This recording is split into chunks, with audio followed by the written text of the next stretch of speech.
baginda Nabi besar Muhammad SAW, keluarga, sahabat, serta mudah-mudahan kita selalu mendapat syafaat Rasulullah hingga yaumil akhir. Amin. Bapak Ibu Dewan Guru beserta staf SMA SK Pamungkas Selatan yang ulun hormati, siswa-siswi yang Bapak banggakan, pada rapat bulanan kali ini ada beberapa agenda. Ini agenda yang pertama adalah ada tugas Ibu Mai sebagai CGP, maka kita barkan daripada nanti kita memotong waktu ulangan beberapa hari. Nah, jadi untuk acara pertama ini langsung ulun serahkan kepada Bu Mai. Mari kita sama-sama kita dukung, kita sukseskan. Mudah-mudahan nanti Bu Mai lulus menjadi GP. Mungkin itu aja dari ulun. Untuk selanjutnya ulun persilakan Bu Mai untuk memulai acara presentasi dan simulasi apa yang dia laksanakan hari. Sekian, saya mohon maaf. Assalamualaikum warahmatullahi wabarakatuh.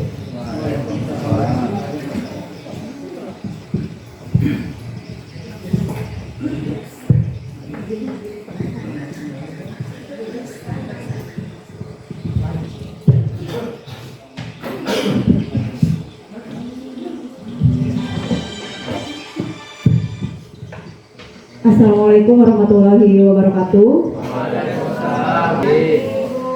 Senang sekali rasanya pada pagi menjelang siang ini ulun bisa berhadir di tengah Bapak Ibu semua yang sama-sama kita hormati Bapak Kepala SMA Negeri 1 Pamungkas Selatan, beserta Wakil Kepala Sekolah, Bapak Ibu Dewan Guru dan staf tata laksana SMA Negeri 1 Pamungkas Selatan, dan beserta tenaga kependidikan. Kemudian yang Bapak Ibu juga banggakan tidak kalah berserinya pada pagi hari ini, yaitu perwakilan siswa-siswi SMA Negeri 1 Pamungkas Selatan.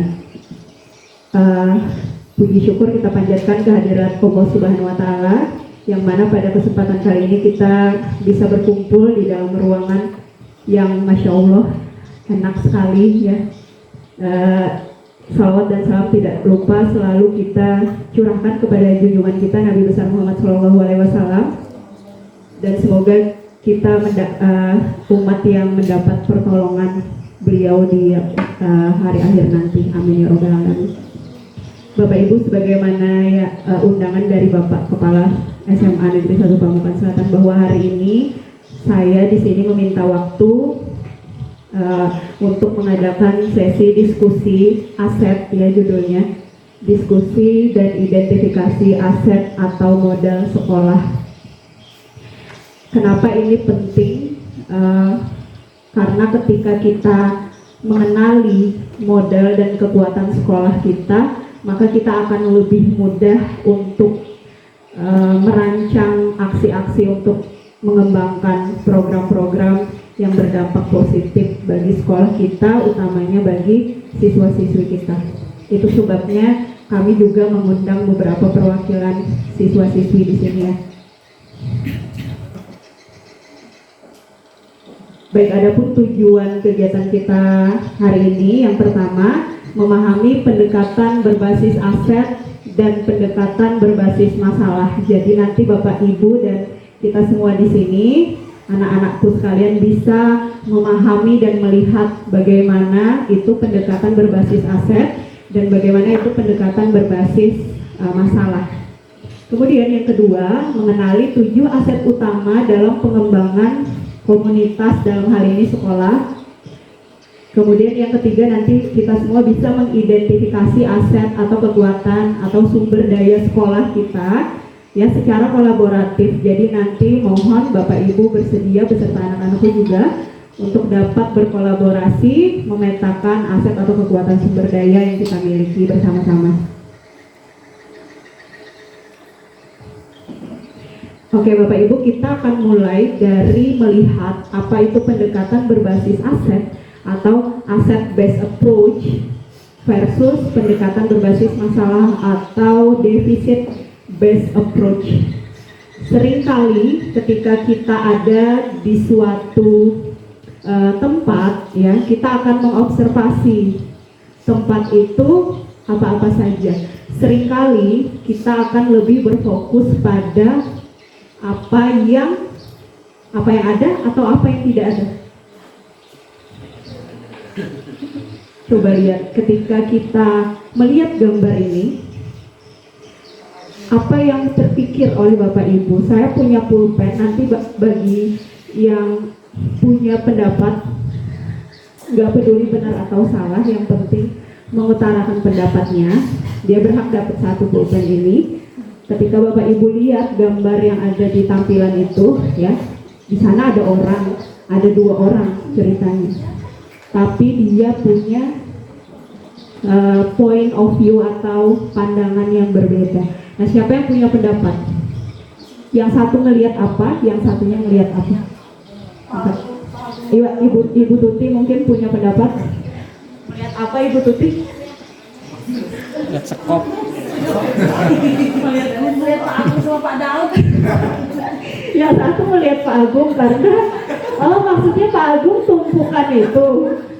Iya, Pak Agung lihat tumpukan, terus Pak Daud jantung alatnya tuh di bawah. Oke, yang satu melihat tumpukan yang besar. Ya, yang satunya melihat lubang. Yang satu melihat lubang, ya. Oke, apapun itu Ibu Tuti berhak dapat pulpen. Ini tepuk tangan. Siapa lagi yang punya pendapat berbeda? Tadi katanya yang satu lihat tumpukan yang besar, yang satunya lihat lubang. Kalau dari siswa ada pendapat? Ada.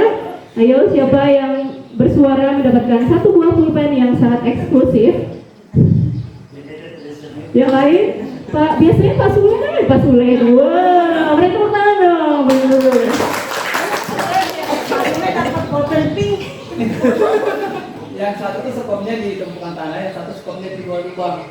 Itu dodok ya, Jangan lupa. apa yang ini? Skopnya di tumpukan tanah. Ya, yang satu. Oke, yang satu tergugur lah di dalam lubang. Oke, Pak Sule juga berhak dapat satu pulpen. Iya. Yang putih bukan yang pink ya, beliau anti pink, bukan pink boy. Satu lagi, ada yang punya pendapat berbeda? Oke, Bapak. Ya oke lah, itu kan gambar dari bomnya. Anggapnya yang satu itu Pak Agung. Ini yang gemuk itu saya anggap Pak Agung. Terus Pak Agung ini besar setnya, Bu. Anu dari Pak Agung ini berhak dapat pulpen. Sedangkan yang ini kurus, sudah tidak punya set lagi. Ya, itu jawaban. Defisit ya. Tapi di bawahnya ada brilian, Pak. Oh ini berliannya. Oke, terima kasih Bapak, pendapatnya betul. Oke, itu tanda-tanda kalau ada tabung batu bara Oke. kita harus bawa. Pak Untuk kecilnya gitu. Ardi, beri tepuk tangan Pak Ardi, luar biasa. Jadi semua pendapat benar ya, yang satu dia melihat ada tumpukan, ya ini asetnya kata Pak Ardi. Yang satu dia melihat nggak punya lagi aset. Artinya orang yang pertama ini si Pak Agung, maaf ya Pak Agung ya. Pak Agung ini dia melihat fokus pada aset yang dimiliki. Look at what we've get. Jadi dia melihat apa yang sudah dia peroleh, ya. Sedangkan satu orang si Pak Daud tadi, maaf ya Pak Daud, minjem nama. Ini dia fokus pada apa yang nggak ada, ya kan? Maka 2 orang ini berbeda sudut pandang. Meskipun kenyataannya nggak bisa ditolak. Yang satu punya aset besar, yang satu punya aset kurang.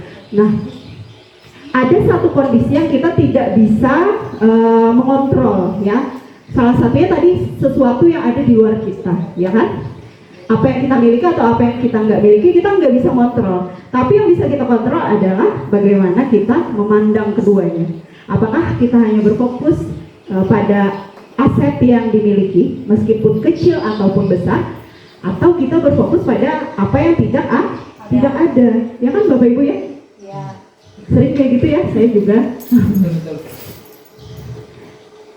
Nah, sekarang Apa itu pendekatan berbasis masalah? Saya mulai dari pendekatan berbasis masalah atau deficit based approach. Deficit based approach atau seringkali yang disebut pendekatan berbasis masalah atau kekurangan atau kelemahan adalah pendekatan yang akan memusatkan apa-apa itu pada sesuatu yang mengganggu, ya, sesuatu yang kurang, sesuatu yang tidak berfungsi dengan baik. Contohnya bisa nih, ini ngelihat apa kita? Sekolah, ya. Jadi sekolahnya bagus apa enggak Bapak Ibu? Anak-anak, bagus enggak anak-anak sekolahnya? Mana bagusnya dengan sekolah kita? Ayo, berat kan? Nah, soalnya ada Bapak Kepsek, nggak bisa nggak sebut, nggak bercanda. Ya, sekolah misalnya belum mempunyai fasilitas yang memadai. Ya, misal kalau kita punya pendekatan berbasis kekurangan, sekolahnya nih belum bagus ya, WC-nya masih 3, ya, harusnya 100.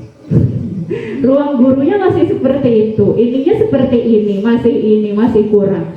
Bukunya masih nggak layak. Ya, kantornya siapa yang pengen punya kantor kayak gini? Semua ya. Ya, salawatin dulu ya. Kantornya belum seperti ini. Dan macam-macam.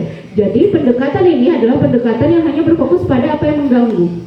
Atau ketika kita fokus pada apa yang kurang, itu sebenarnya secara tidak sadar menjadikan kita seseorang yang tidak nyaman dan terus curiga, ya kan? Yang dapat sebenarnya menjadikan kita buta terhadap peluang dan potensi yang ada di sekitar kita meskipun itu kecil, ya kan? Kalau kita terlalu fokus pada masalah, pasti kita secara nggak sadar akan buta terhadap apa yang sudah kita punya dan peluang apa yang kita miliki.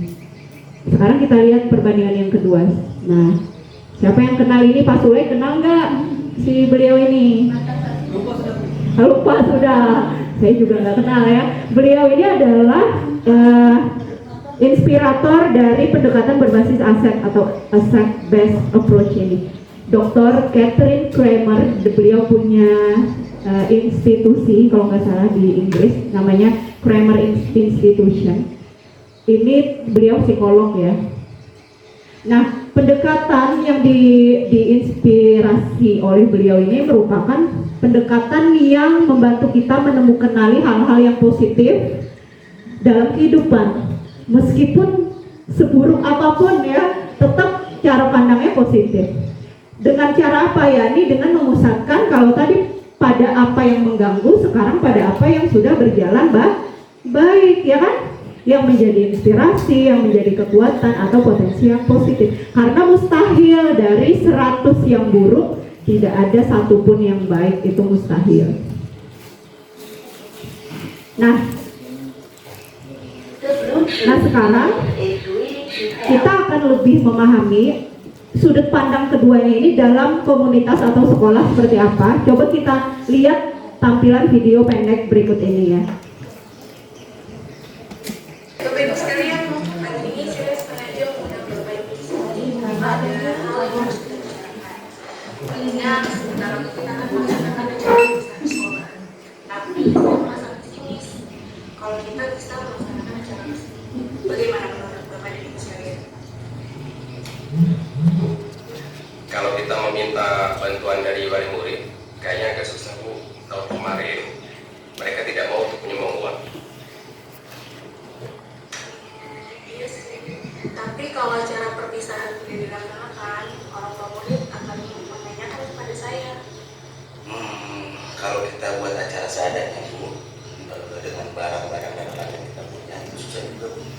Minimal kita harus punya sound system, dan itu kita tidak punya. Terus kita harus sewa dan tidak ada dananya.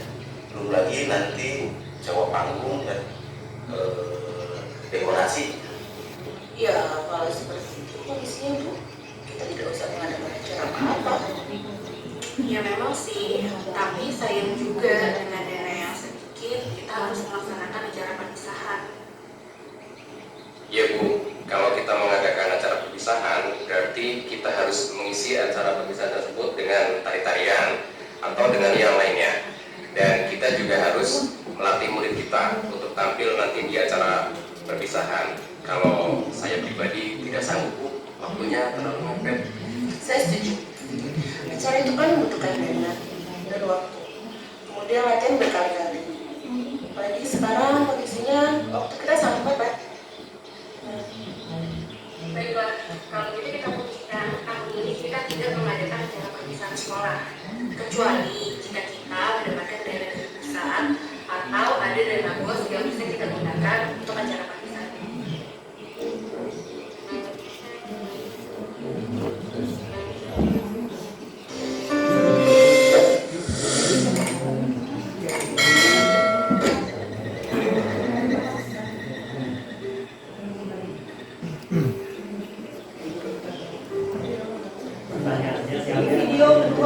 Baik Bapak dan Ibu Guru, mengingat sebentar lagi kita akan mengadakan acara perpisahan sekolah, dan sebagaimana diketahui bersama, kita memiliki anggaran yang tidak cukup banyak. Bagaimana kalau kita menggunakan apa yang ada dan apa yang bisa kita lakukan agar acara perpisahan berkesan untuk anak-anak murid kita? Ya Bu, kita bisa membuat acara perpisahan sesuai dengan kemampuan kita. Misalnya kita bisa meminjam aula kecamatan. Kebetulan ada orang tua wali murid kelas 6 sebagai pengurusnya. Nanti saya akan tanya bagaimana prosedur untuk meminjam aula tersebut. Boleh juga tuh Pak, bagaimana dengan dekorasi dan panggung? Oh, untuk kebutuhan itu sudah saya catatkan di sini Bu. Yang pertama itu untuk panggung, nanti kita bisa menggunakan meja-meja kelas Bu. Kita susun jadi panggung bisa Bu. Nah, untuk aula itu kalau Pak Puji bisa Bu, pinjam yang di dekat sekolah itu lebih mudah Bu. Jadi anak-anak kelas 6 bisa kita minta bantuannya mengangkat meja-meja itu ke aula. Nah, terus yang ketiga untuk dekorasi sama hiasan bunga, kita bisa pinjam ke guru-guru yang lain, atau kalau masih kurang kita bisa pinjam ke orang tua siswa. Terus pita itu ada Bu, anak-anak kita yang bikin pita untuk keterampilan itu bisa kita gunakan. Nah untuk balon itu kebetulan Bu, tahun lalu kan masih ada sisa, jadi kita bisa gunakan balon itu untuk tambah dekorasi acara kita ini.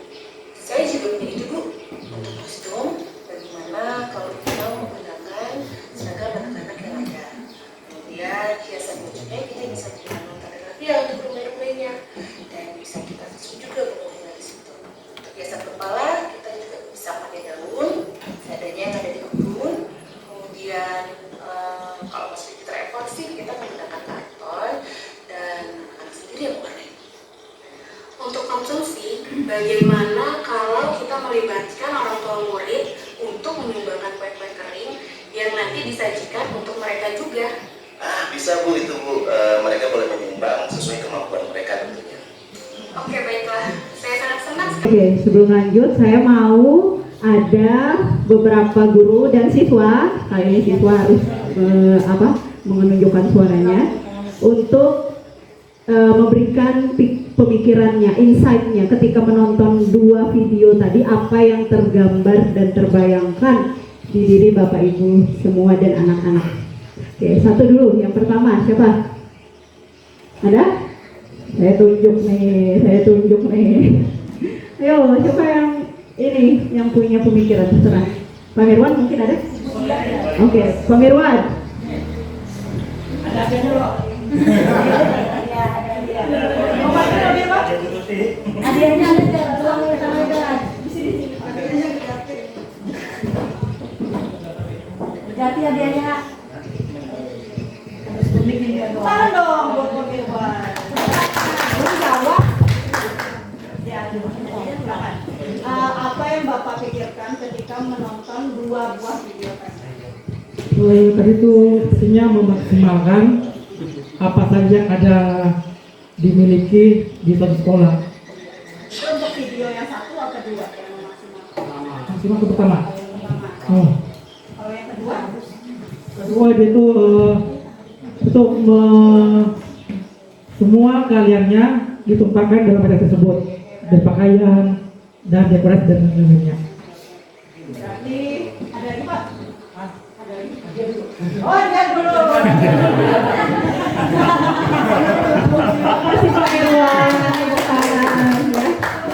Ada lagi yang punya pengalaman tadi katanya yang kedua itu dia sama-sama ya atau berkolaborasi ya Pak Mirwan ya. Oke. Ada lagi? Mana nih? Ibu-ibu dong. Ibu Dewi mungkin? Ibu Dewi ya. Mana Ibu Dewi nih? Oke, Ibu Dewi kah? Menurut Ibu Dewi, apa Bu?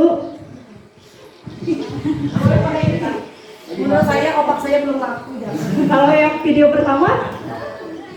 Itu mereka tidak melakukan perpisahan karena tidak punya dana dan Tidak punya kemudian daya. video kedua mereka memanfaatkan fasilitas yang ada.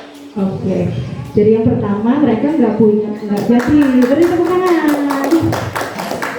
Satu, tapi nah. Masih banyak apa pendek? Yang lagi satu katanya dia tidak jadi karena nggak ada dana. Yang kedua dia sebenarnya juga nggak punya dana, tapi dia memaksimalkan yang ada ya. Kalau dari anak-anak ada punya pandangan? Satu dong, mana suaranya? Suara merdunya. Siapa nih? Dea Ananda, kelas berapa? 10 IPA.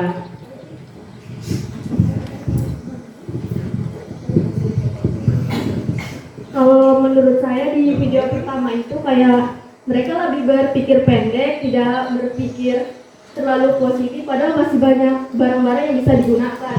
Sedangkan di video kedua, mereka lebih memanfaatkan barang-barang yang sudah ada. Oke,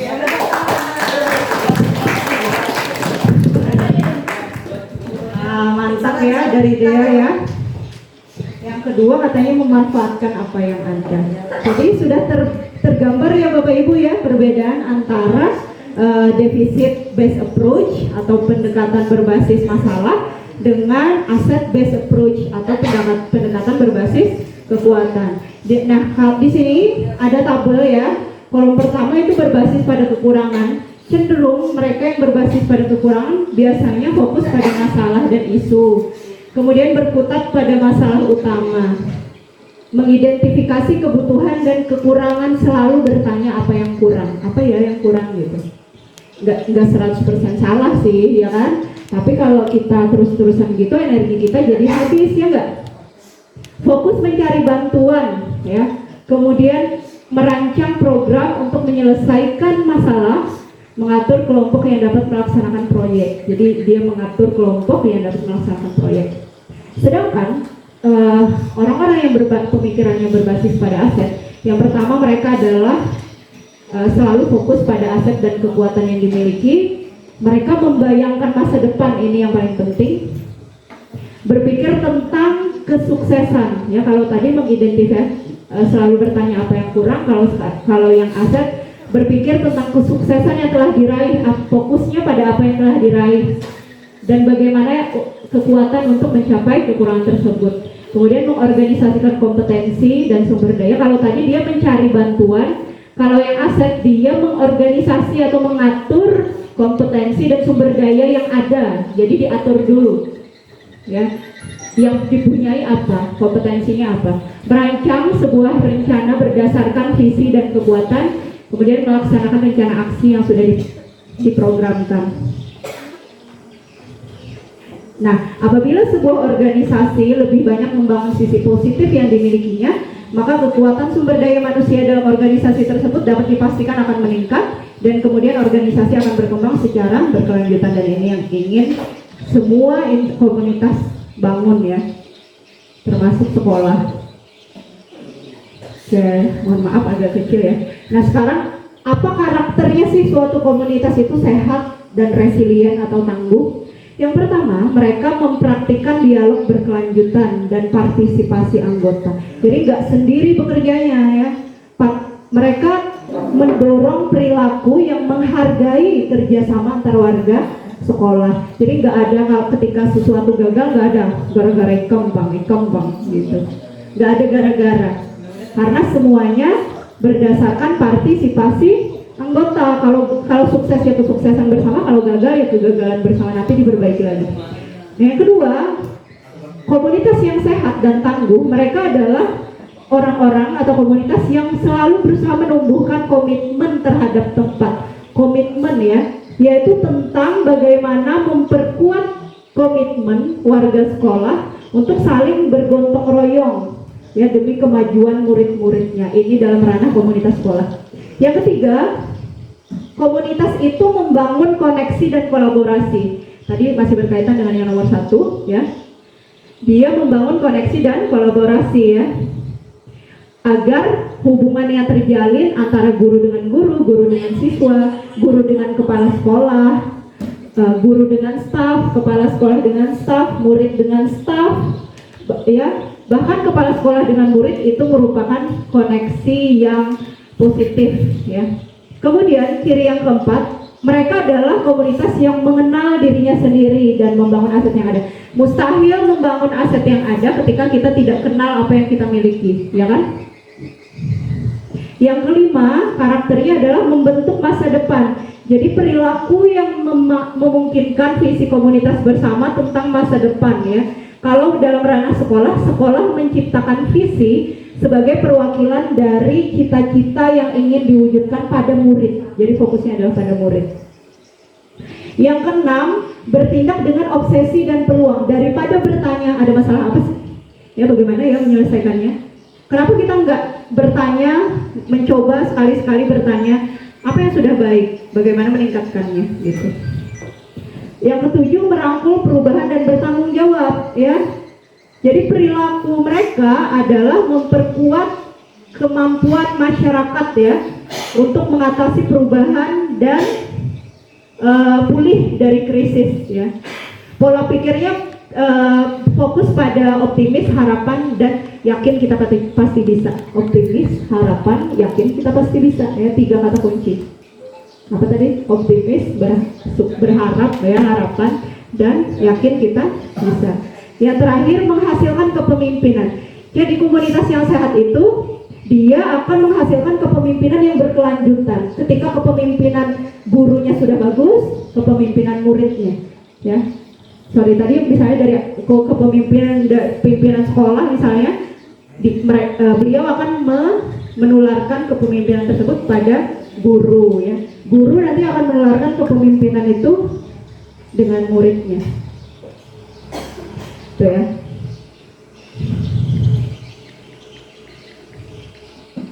Nah sekarang tadi kan salah satu karakter suatu komunitas itu tangguh, itu dia mampu mengenali kekuatan yang ada. Sekarang bagaimana cara kita mengidentifikasi apa yang kita miliki, ya. Jadi dalam satu komunitas itu biasanya terdapat 7 aset atau modal utama komunitas. Karena sekolah itu sendiri merupakan suatu komunitas, maka 7 aset atau modal ini bisa diidentifikasi menggunakan ini juga. Yang pertama ada modal manusia, ya, modal sosial, modal politik, modal agama dan budaya, dan modal fisik. Karena itu terlalu kecil, ya, saya rangkum saja. Modal manusia itu modal yang berkaitan dengan kemampuan anggota-anggotanya. Misalnya di sekolah kita, oh Pak Sule hebat fotografer, nah itu kekuatan, ya kan? Ya. Oh, Ibu Pau suka hitung-hitungan dan teliti, maka beliau jadi bendahara sama Pak Randy misalnya. Itu kan berbasis kekuatan, ya. Oh, misalnya pimpinan kita melihat guru A atau murid A kompeten dalam hal apa, ya. Maka itu merupakan cara untuk mengenali dan mengidentifikasi kekuatan apa yang kita miliki. Jadi modal manusia ini berkaitan dengan orang-orang yang ada di dalamnya. Cari seseorang berkomunikasi, kecakapan seseorang dalam berwirausaha, ya kan? Pasti setiap orang punya. Gak mungkin setiap orang itu gak punya, hanya belum terlihat. Yang kedua, modal sosial. Kadang kita nggak ngeh kalau misalkan kepercayaan yang ada di dalam satu komunitas itu merupakan modal kita. Rasa nyaman, misalkan bersosialisasi itu merupakan modal kita. Itu padahal modal, ya, masuk ke dalam modal sosial, ya. Kerjasama, saling percaya, rasa memiliki, ya kan, rasa memiliki masa depan yang sama, memiliki nilai keyakinan, ya, kesamaan potensi dan kesamaan hobi, bahkan sama-sama punya hobi pun masuk modal sosial, ya. Kemudian modal politik ini tidak hanya berkaitan dengan demokrasi, ya, aktivitas demokratis, ya. Dalam politik tidak hanya itu, tetapi kebijakan dan penggunaan kekuasaan. Misal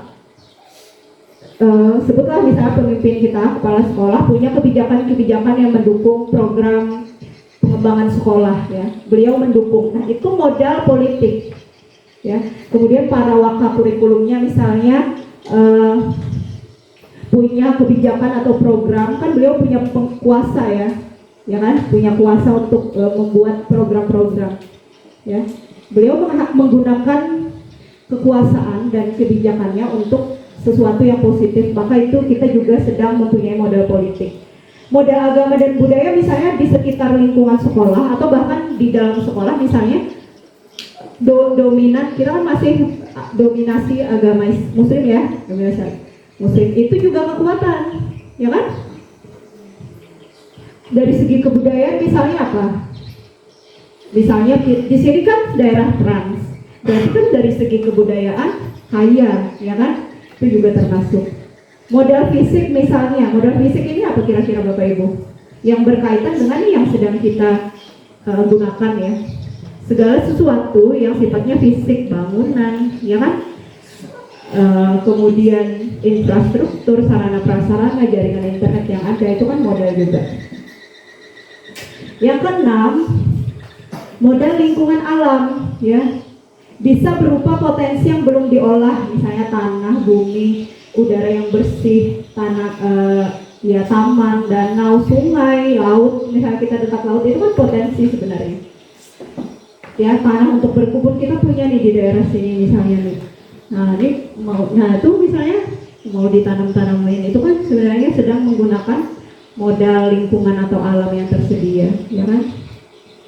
Yang terakhir ada modal finansial. Ini tentu meskipun letaknya paling akhir ya, tapi ini juga tidak bisa kita pungkiri, ini juga penting, ya kan? Ada yang nggak penting tentang uang? Jangan. Dukungan keuangan yang dimiliki oleh sekolah atau komunitas yang dapat digunakan untuk membiayai proses pembangunan dan kegiatan sebuah komunitas ya. Sebenarnya modal finansial ini tidak hanya berkaitan dengan uang semata. Misalnya ketika kita punya kemampuan, tadi ini saling berkaitan dengan modal yang pertama, modal manusia. Ketika kita misalnya punya kompetensi dalam hal bagaimana caranya menjual sesuatu misalnya, itu juga merupakan modal finansial ya. Nah, oke, sekian itu saja Bapak Ibu. Nah, setelah ini saya buka dulu, mungkin kalau ada pertanyaan ya, tapi fokusnya adalah setelah ini kita akan diskusi. Saya sudah sediakan worksheet lembar ini, nanti Bapak Ibu berkelompok ya, yang nggak usah yang jauh-jauh, yang dekat saja biar bisa balik-balikan. Untuk siswa, mohon izin ya Pak, untuk siswa satu kelompok, kemudian yang lain di sini ada ada 23 ya, ada 23. Saya perlu satu kelompok siswa dan 6 kelompok lainnya. 23 dibagi 6, ada 3 sampai 4 orang ya. Ada yang 3, ada yang 4 orang ya enggak? Ya, ada yang 3, ada yang 4 orang. Silahkan Bapak Ibu berdiskusi, bertiga dulu, bertiga. Bisa minta tolong Ibu Cia dibagikan untuk siswanya 1. Kertas worksheetnya ada 7, jadi pas masing-masing ada 7 modal. Ya terserah nanti yang dekat aja ya berkelompoknya Bapak Ibu. Ya silakan Bapak Ibu lebih jago nih dalam manajemen.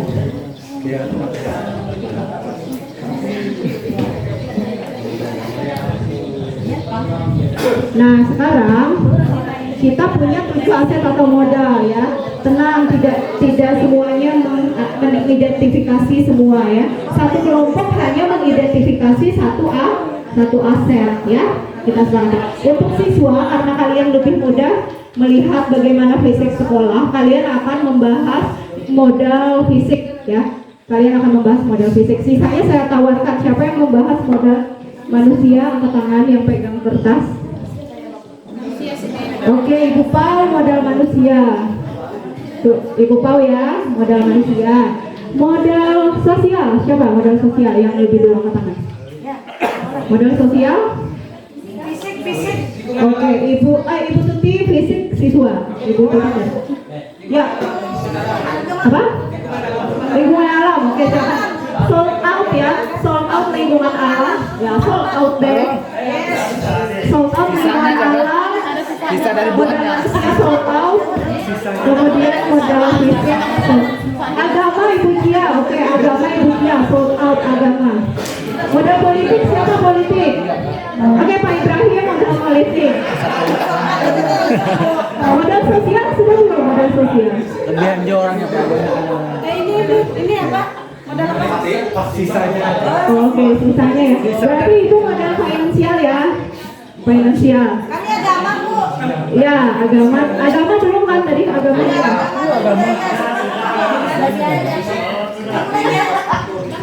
Oke, silakan berdiskusi. Lihat modal sosial, modal sosial. Ya kan belum kan tadi? Manusia siapa manusia? Manusia sudah. Ibu Pak. Kita modal sosial. Oke, ready Pak. Oke, silakan berdiskusi. Temukan sebanyak-banyaknya modal yang menurut Bapak Ibu ada. Finansial oke tadi. Oke. Finansial, sosial, fisik, modal sosial, modal.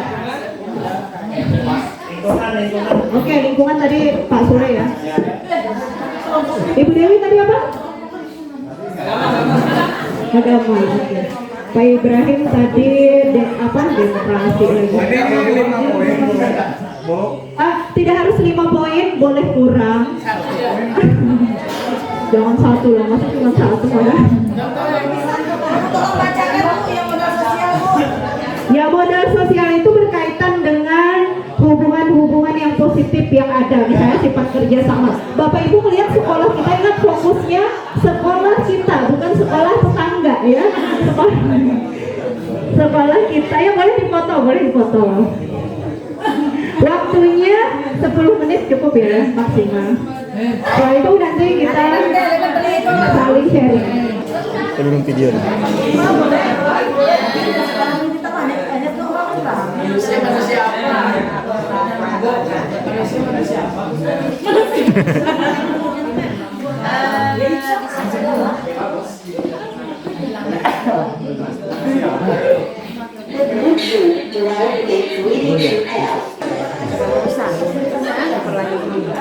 Komunikasi harus komunikasi dalam urusan yang ada, tapi yang urusan lebih baik urusan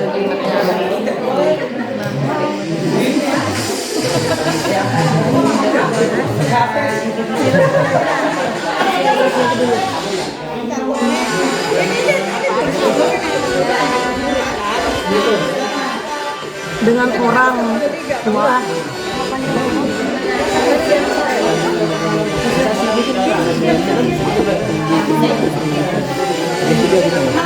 Ini dong, ini kan. Berakhir. Ya, Bapak Ibu ya. Jangan lupa di dua kolom ada modal apa saja. Apa saja ya, kemudian apa manfaatnya kira-kira. Yang penting jangan 1 deh ya.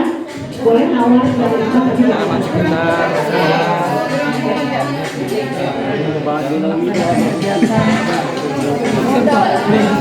Aset keagamaan dan budaya. Annyeong. Hey, my name is Martel. Cut. Kira aja belum masih.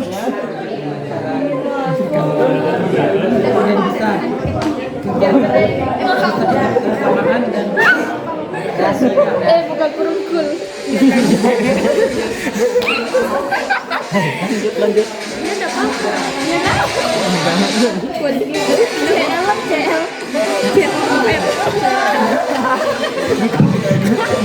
Bukan aku lah, bukan aku.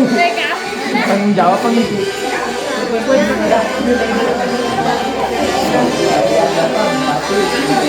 Nomor 2 sudah kan? Sudah kata banyak kayak udah. Tahu berapa yang? 2 kan tidak ada di jalan. Minimal 1. 2 sudah.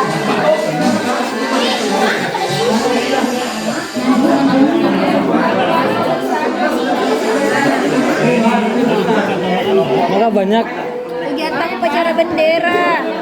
Karena kami memiliki banyak ide, jadi manfaatnya Perayaan HUT. manfaatnya budaya lain budaya. Tugasnya gue ini dapat di situ. Ada besar agama dan hari-harian kebudayaan. Kemudian lewat pemberian bantuan. Pemberian beasiswa. Piana situ, piana pun. Nah. Kemudian Ini apa maksudnya nih Pak Ibrahim langsung kan live sampai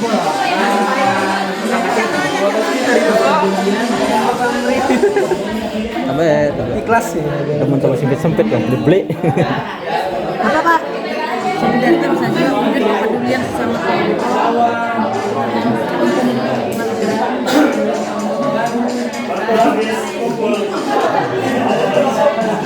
ada tambahan kan ada tambahan bu yang buat apa bu sama itu Selesai, time is up.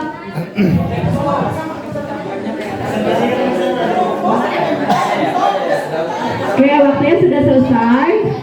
Silahkan Bapak Ibu memilih satu orang presenter siapa yang akan membacakan. Ya, kita mulai dari modal pertama yakni modal manusia. Kelompok mana? Beri tepuk tangan modal manusia.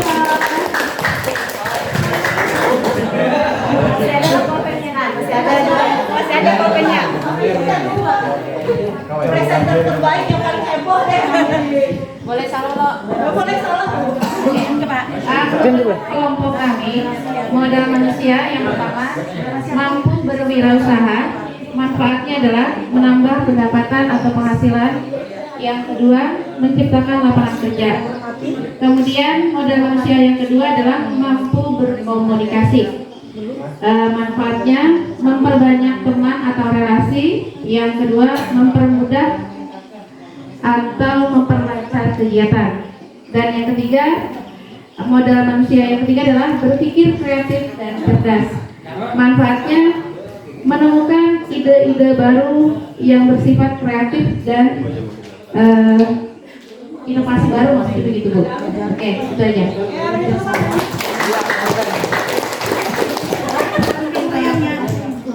Iya. Kerjasama dalam kerja. Ya, belum izin ya mampu diambil. Oke, jadi kelompok modal manusia mengatakan kalau sekolah kita sudah punya hal-hal ini ya. Ada yang punya kemampuan berwirausaha, berkomunikasi, dan ada yang mampu berpikir kreatif. Siapakah orangnya? Ya nggak perlu disebutkan. Ya pasti ada beberapa. Entah siswa, entah tenaga pendidikannya, entah pemimpinnya mungkin, ya, wakilnya, dan lain sebagainya. Kelompok kedua silakan modal sosial dari kelompoknya Ibu Tuti, Nita, dan Ibu Mila. Silakan Ibu bisa maju karena kabelnya.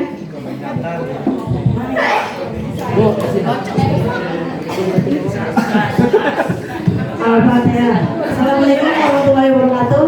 Kami dari kelompok 2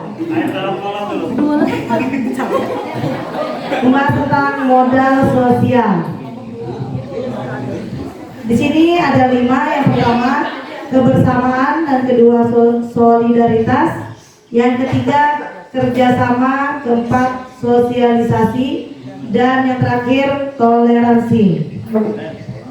Manfaatnya dalam kebersamaan, suka duka, misalnya kita bersama, pahit manis dengan dibuang gitu.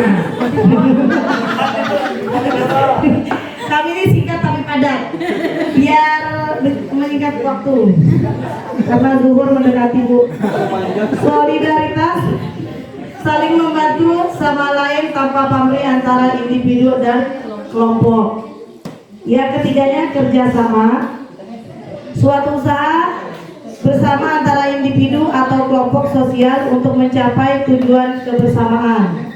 Yang sosialisasi, membicarakan hal-hal dengan orang tua atau murid. Yang terakhir toleransi, sikap menghormati, saling menghargai walaupun berbeda agama, walaupun ada yang gendut atau kurus. Begitu Bu, terima kasih.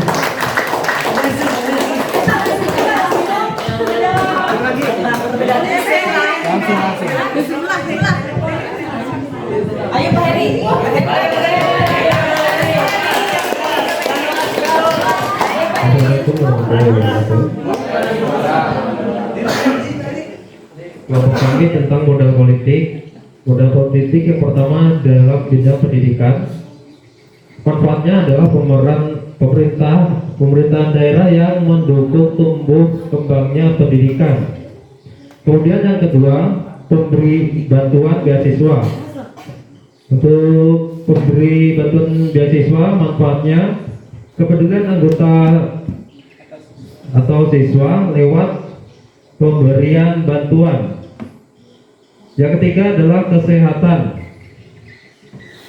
Untuk kesehatan, manfaatnya dapat memberikan bantuan kesehatan dan juga penyuluhan kepada siswa. Oke, itu saja. Cuma ada 3, Bu. Terima kasih.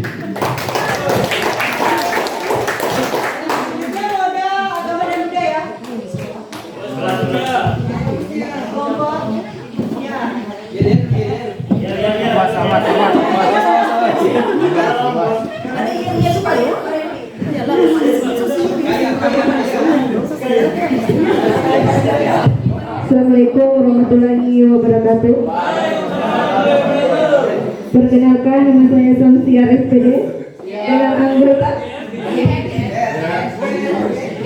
Dengan anggota ada Mr. Reddy SPDGR,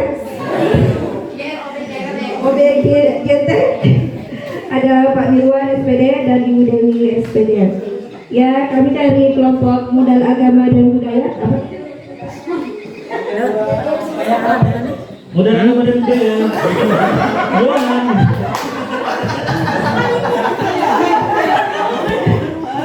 Yang pertama, memiliki guru agama yang kompeten. Ada Pak Daud, Bu Ita, dan Pak Faris. Kedua, peralatan hapsi yang memadai. 3, lingkungan dengan banyak ragam budaya. 4, kegiatan amalia pagi. 5, melaksanakan kegiatan hari besar keagamaan dan kebudayaan. 6, pentas seni. Adapun manfaatnya, dengan beragam kebudayaan dan keagamaan dapat dikolaborasikan dan dipadukan untuk meningkatkan dan mengembangkan kegiatan sekolah. Sekian dari kelompok kami. Assalamualaikum warahmatullahi wabarakatuh.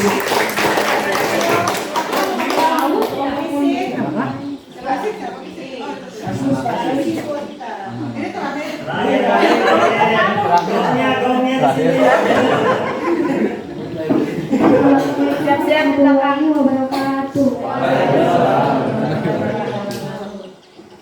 Kami akan menyebutkan modal fisik, yaitu bangunan, infrastruktur, sarana prasarana, fasilitas. Manfaat keseluruhan adalah untuk menciptakan proses belajar mengajar lebih nyaman, memudahkan para siswa-siswi untuk belajar dan berkreasi biar keren dan cool, dan menciptakan siswa-siswi yang berprestasi.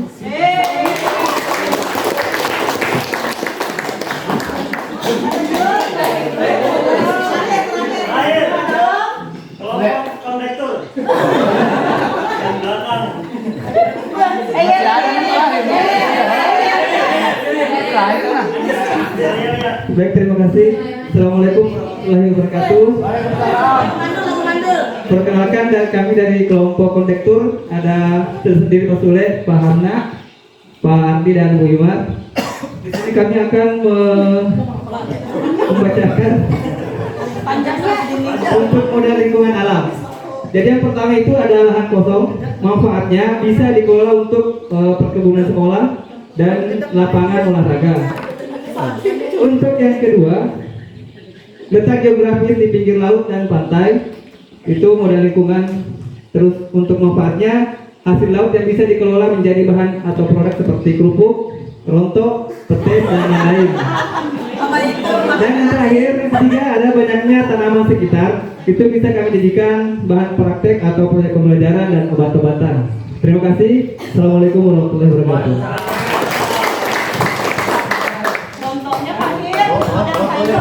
Ada yang bertanya rontok itu apa? Mau dong Pak. Kue. Oh dia tak. Bukan. Papai. Assalamualaikum warahmatullahi wabarakatuh. Mungkin saya yang penutup Pak. Bukan.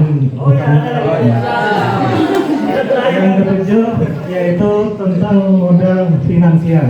Finansial ini sangat berkaitan dengan masalah uang dan dana. Yaitu untuk manfaat keseluruhannya yaitu memperlancar semua kegiatan baik dari segi fisik maupun non fisik. Yaitu contohnya untuk fisik pembangunan yang bersifat fisik yang tadi seperti misalnya pengadaan barang, perbaikan bangunan atau menambah bangunan. Oke, untuk non fisiknya itu seperti mendukung kegiatan-kegiatan ekstrakurikuler, misalnya pramuka, PMR dan lain sebagainya. Oke, terima kasih. Assalamualaikum warahmatullahi wabarakatuh.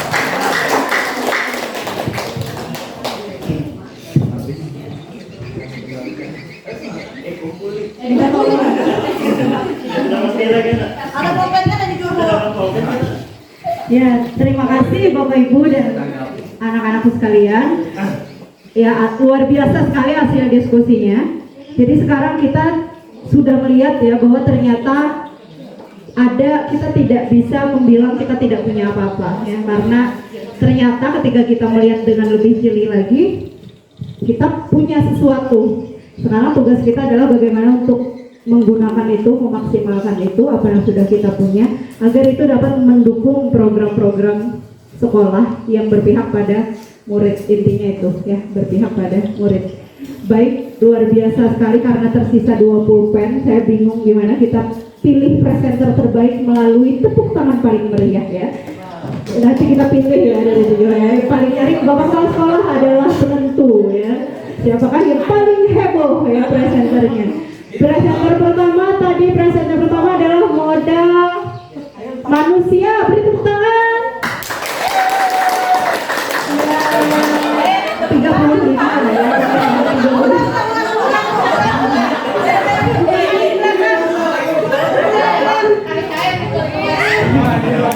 Oke, setelah ini tidak ada diulang ya. Oke, fokus ya. Modal manusia. Mana suaranya?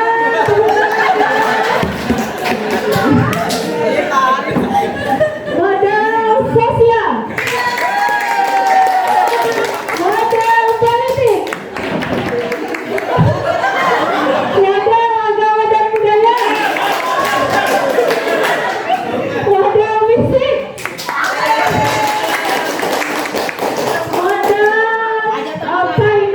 Modal lingkungan. Modal terakhir finansial. Kita berikan presenter siapa Bapak? Terima kasih. Tidak nyobret tapi harus setuju Pak, karena cuma 2. Yeay, presenternya mana tadi?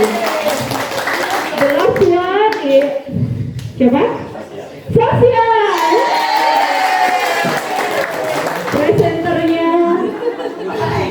beri tepuk tangan yang meriah untuk kita semua.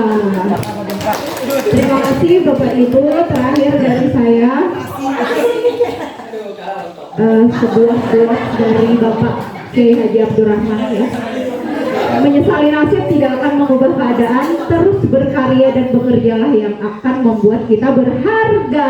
Beri tepuk tangan.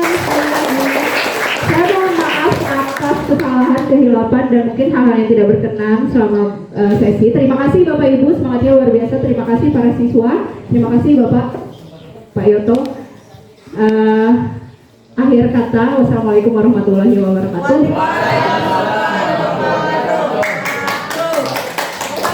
Terus kembali ke Bapak Kepala Sekolah.